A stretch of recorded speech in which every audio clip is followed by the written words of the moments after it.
Hello, how are you all? I hope all of you are following this bridge course.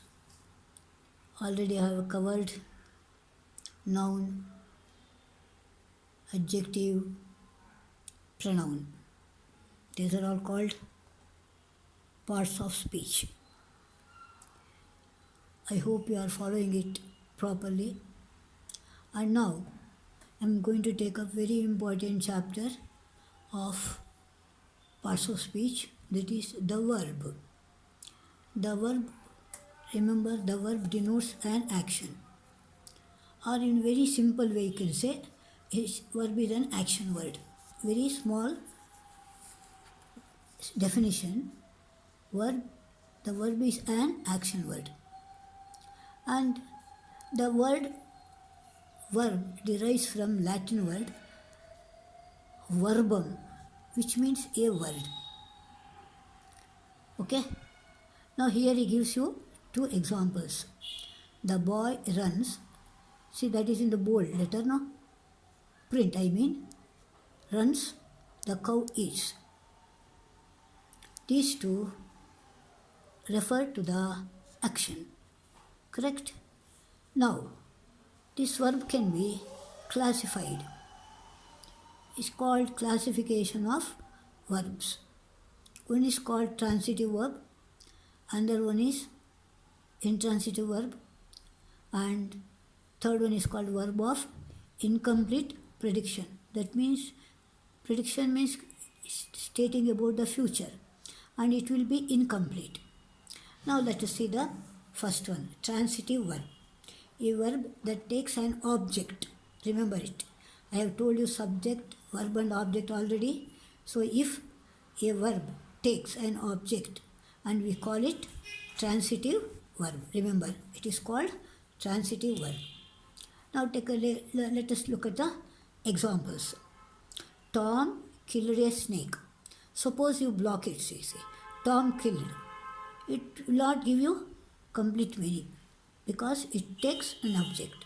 So Tom killed a snake.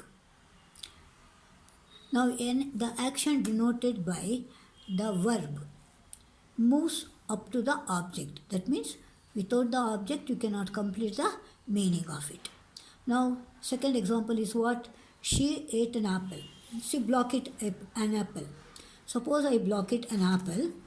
See now, I block it. She ate. Now the question raises, what? So you have to take up the help of object.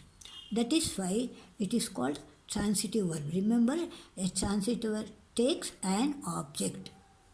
And he wrote a letter. Once again you block it. He wrote what? So it questions. So you can write so many answers for this. So your specification, you have to write a letter. Now Jack loved gin. So these are the examples which gives you that the verb takes an object and so you call it transitive verb. Okay. Now let us move on to the second one.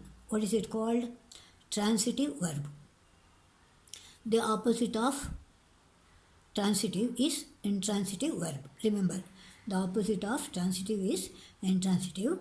Transitive takes an object and here intransitive does not take an object. That means without the object it will give you the complete meaning. So we call it intransitive verb. Now remember it. The examples are there. And now birds fly. Birds fly, it doesn't mean that it is somewhere. Only it gives you birds fly, harate, ashte, saka. The boy laughs, why we don't want. The bell rings, that also, timing don't want. The tree grows. So these are the verbs that do not take an object. So what do you call it? Intransitive verb. Children remember? But only thing you have to remember is verb. And here sometimes it requires when you change the form of voice and all. Otherwise you just remember these points. Now here he gives you the clue how to find out whether it is a transitive verb or intransitive. Suppose you put a question to the verb.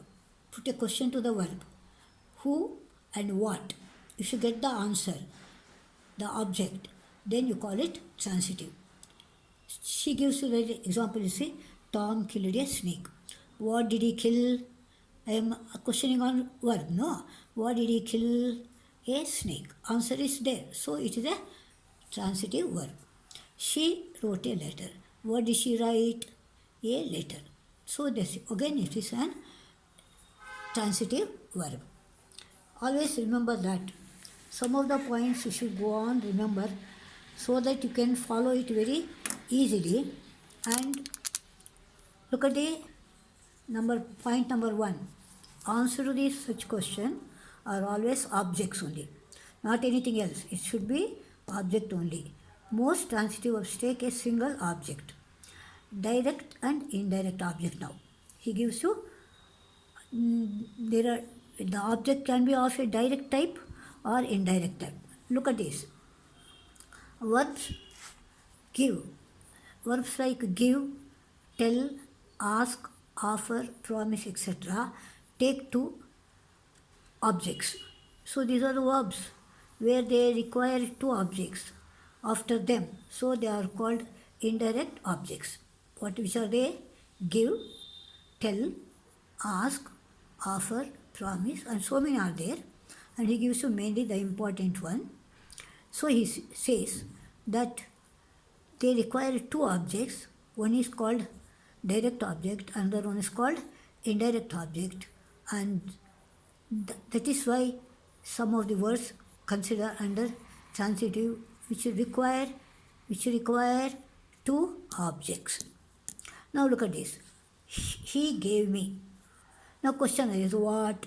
Now it takes a book. Correct? So because if he gave me, will not give you the complete meaning. Because again, what did he give arises. That is why a book. Now she told me a lie and followed. This is me is indirect object, a lie is direct object. The villain offered him money.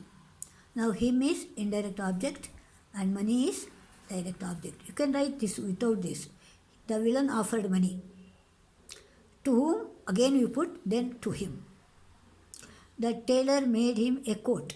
So him is indirect object, coat is direct object. The teacher asked me a question. So children, remember when these verbs are used, they definitely require two objects. One is indirect object, another one is direct object. Now indirect object should be placed before the direct object. So where to place, that is very important. That is the position. Always behind it. Remember, direct object is there. At the back of it, you have to write which one? Indirect object. Now he gives you several examples having direct and indirect objects. So many are there. Asked,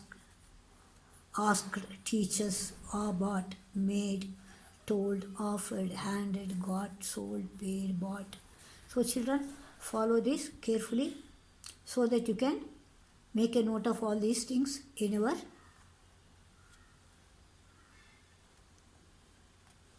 bridge course book. Remember, so two objects is called ditransitive. Remember children, when you have two objects called ditransitive. Alright? And now another point is in English, a verb can be used transitively as well as intransitively. So it is called ergative verb. Remember, when this word can be used as transitive as well as intransitive, you call it ergative. Now look at this transitive verb. He grows wheat. Okay. Example for intransitive, the tree grows well. So there is no object now. Well is not object, remember it. He burnt his cloth. The fire burns brightly. The ball flies a kite. The bird flies. He rings the bell. The bell rings. So, children, remember that it can be ditransitive, it can be ergative. So, but these are all the words you need not remember, but remember, verb verb is very important, which has to be used properly, and you should know that very well. Children, copy down all these things carefully and then practice them so that English becomes very easy for you. Because to gain command over the language, we should know how to use verb form properly. So, I will meet you in the next class. Up to here, you follow it carefully and see you children. Bye bye.